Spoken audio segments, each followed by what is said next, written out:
ԱՄՆ-ն հակամարտում է Իրանի դեմ եւ այդ հակամարտությունը շատ լավ հանգուցալուծում կստանա, ինչպես Վենեսուելայի դեպքում հայտարարել է Դոնալդ Թրամփը։ Ցանկանում եմ նրանց հնարավորություն տալ մինչև վերջնական գլխատումը, շատ բարդ է անել այն, ինչ պլանավորել ենք։ Ես կնախընտրեի խոշոր հարձակում չսկսել այդ երկրի դեմ, մանրամասնել է ԱՄՆ նախագահը կրկնել, Իրանը չպետք է միջուկային զենք ունենա։ Թրամփը հայտնել է, որ Թեհրանի հետ ուղիղ բանակցությունները շարունակվում են, թեև իրանական կողմը հերքում է այս պնդումը։ Պատրաստվում էինք շատ ուժեղ հարված հասցնել, ամենաուժեղը, սակայն այս պահին բանակցում ենք եւ հենց Իրանի խնդրանքով։ Այդ գործընթացին աջակցում են Սաուդյան Արաբիան, Արաբական Միացյալ Էմիրությունները, Կատարը, նաեւ ուրիշները, մանրամասնել է ԱՄՆ նախագահը։ Նաեւ Թրամփը վստահեցրել է, որ Հորմուզի նեղուցն ամերիկյան ուժերի վերահսկողության տակ է եւ Վաշինգտոնը թույլ չի տա Թեհրանին վճար սահմանել նեղուցով նավերի անցման համար։ ԱՄՆ պետքարտուղարն էլ տեղեկացրել է, որ Հորմուզի նեղուցի ամբողջական եւ անվտանգ գործարկման հարցով բանակցություններում առաջընթաց է գրանցվել, սակայն վերջնական համաձայնության դեռ չեն հասել։ Մարկո Ռուբիոն հույս է հայտնել, որ դա շուտով տեղի կունենա։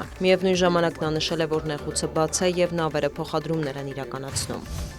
Ռուսաստանի ՊՆ-ն հայտնել է, որ գիշերը Դաշնության երկնքում ոչնչացվել է ուկրաինական 320 ԱԹՍ, Մոսկվայի մարզի արդյունաբերական գոտիներից մեկում հրդեհներ են բռնկվել, կան զոհեր եւ վիրավորներ։ Լենինգրադի եւ Թվերի մարզերում կրկին Wildberries ընկերության օբյեկտներ են հարձակման ենթարկվել։ Տուժածների մասին տեղեկություններ չեն հաղորդվում, զոհեր կան Բելգորոդի շրջանում։ Ռուսական զորքերն էլ հարվածել են Նիկոլաևին եւ Սումիին, վնասվել են բնակելի շենքեր, հայտնի է զոհերի եւ վիրավորների մասին։ Ավերածություններ կան Օդեսայի մարզում։ Ռուսաստանի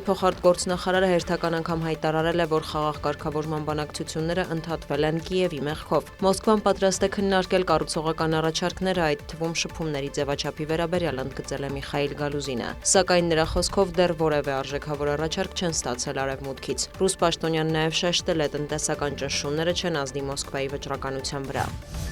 Նիդերլանդների եւ Գերմանիայի սահմանին անտառային հրդեհներ են, կրակը դեռ չի հաջողվում տեղայնացնել շոկ եղանակի եւ քամիների պատճառով։ Հայտնի է, որ հրդեհն ընդգրկել է մոտ 100 հեկտար տարածք։ Հրդեհաշիջման աշխատանքներին ներգրավվել են հարյուրավոր հրշեջներ եւ փրկարարներ։ Մոտակա տարածքներում տարհանում է հայտարարվել, երկաթուղային հաղորդակցությունը դադարեցվել է։ Financial Times-ի գնահատմամբ անտառային հրդեհներն ու ծայրահեղ շոկը Ֆրանսիայում, Իսպանիայում, Պորտուգալիայում, Հունաստանում եւ Ռումինիայում այս տարի արդեն հասցրել են առնվազն 3.1 միլիարդ եվրո վնաս։ Մեկ այլ լուրջ խնդիր է աննախադեպ երաշտը։ Մեծ Բրիտանիայում ֆերմերներն ահազանգում են, որ ջրի պակասի պատճառով սննդամթերքի որոշ տեսակների պակաս կարող է գրանցվել։ Եվրոպայի գլխավոր գետային երթուղիներից մեկով Ռենոսով փոխադրումները սպառնալիքի տակ են։ Իսկ Դանուբի ծանծաղումը կարող է հանգեցնել Հունգարիայում եւ գետի երկայնքով այլ երկրներում էներգետիկ ճգնաժամի։